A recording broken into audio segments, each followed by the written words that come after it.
Joining us now here in TCO Studios, we've got NFL Network insider Tom Pelissero just down the road. Thanks for stopping in and saying hello to us here. I'm glad. It's only the second time I've ever been allowed in this room, so I was very excited to get the invite. I can't believe that. I can't believe that. We've got a lot of storylines heading into this divisional matchup. Obviously, J.J. McCarthy returning Sunday for the game.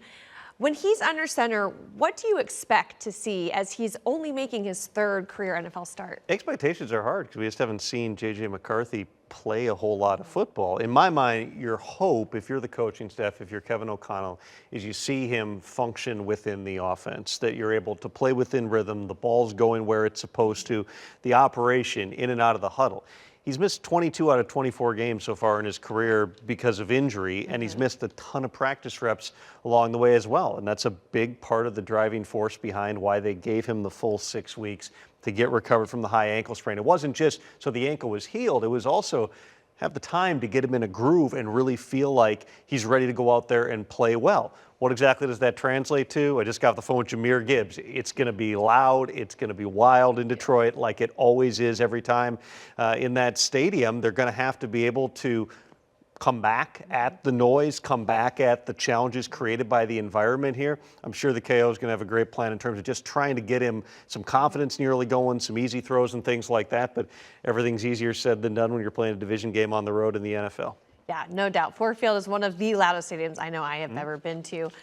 When you think of the offense, it's almost at its healthiest it's been this season heading into the game. What improvements would you like to see from that? Well, the first thing, just going back to the Thursday night game against the Chargers, is life is hard in the NFL, not just when you're playing with a backup quarterback, but when that backup quarterback is behind your fourth and fifth offensive tackles, which realistically, Christian Darrisaw, he tried to give it a go, but 3 days when you're not used to playing the full snaps like he did against the Eagles, it's hard. And then Brian O'Neill, same thing, quick turnaround, isn't able to go. That creates just all kinds of a domino effect along the offensive line, and it just makes it harder to function as a whole. They didn't run the football much or effectively in that game. That's also a product of some of the O-line issues that they've had here. So presumably, we'll see exactly how this works out, but Christian Darrisaw was full in practice, so he should be out there. You're hoping Brian O'Neill is able to get back. The last time that J.J. McCarthy was playing, Jordan Addison was still suspended. Aaron Jones got hurt.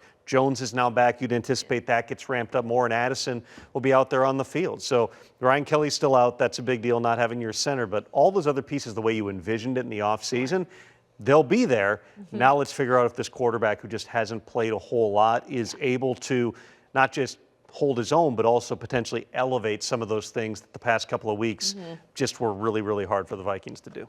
I want to switch to the defense. You just said that you got off the phone with Jahmyr Gibbs. What did he say about facing this front seven of the Vikings? Well, I mean, I brought up the fact that last year in 2 games he had 330 yards from scrimmage and 5 touchdowns, and he kind of chuckled at that. He said that really it's a function of the coaching staff. It's Jared Goff. They've got a really good plan, the way that they get into, the way they're able to identify all the different looks, because you see a ton from Brian Flores on tape, the way that they're able to pick apart, okay, here's what the tendencies are, here's how we're going to react, here's how we're going to adjust if we see certain things here.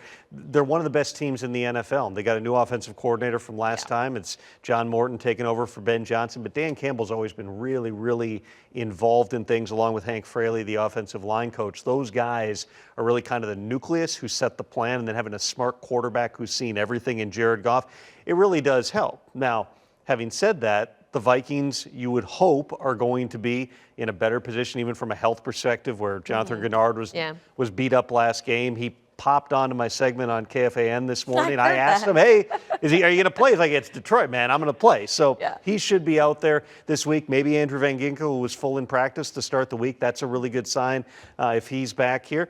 Listen, they're going to have to find ways to affect an offense that they just have not had a ton of success in the past being able to affect. If they're able to do that, maybe even get a turnover or two, that's really going to take a lot of the pressure off the offense, which is going to be feeling it on Sunday. What is the key to affecting this offense that really looks like it has limited weaknesses? I mean, the first step is stop Jahmyr Gibbs. If Gibbs gets going both in the run game and the pass game, it's going to be a really long day because obviously they can also roll deep with David Montgomery, who's a different style of back, a physical type of back, and then you've got all the different parts that they have in the passing game. I mean, Sam Laporte has put up numbers this season.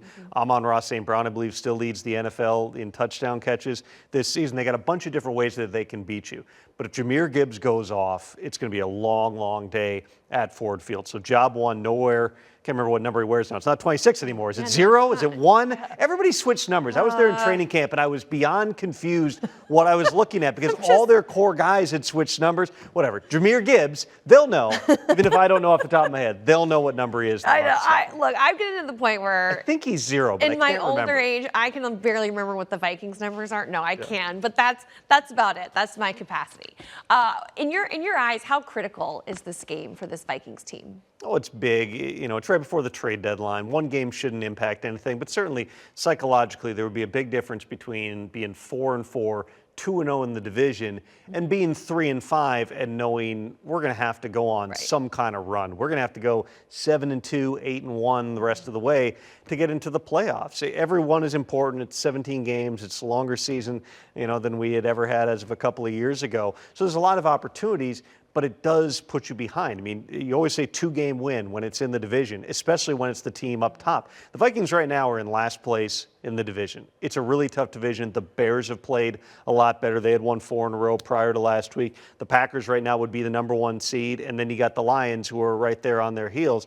To beat Detroit in Detroit, I think would just be a galvanizing type of thing. Again, it counts the same relative to being a division game, but it would just feel like a momentous moment. You'd all of a sudden have a ton of momentum as opposed to if you slog out of there and you've lost or if you lose badly, it's just going to feel heavier walking back into this building and knowing kind of the treacherous road that you got ahead. That's fair. Well, you mentioned the trade deadline. I wouldn't be doing my job if I didn't ask you, as the NFL Network insider, what are you hearing as it pertains to what Vikings fans need to know about Tuesday's trade deadline? I would start with Kwesi's always working the phones. I mean, always trying to figure out what the opportunities are, not just to acquire, but also to potentially trade and pad what you have for draft capital in 2026 and beyond. So I would fully anticipate that that's going to continue to happen.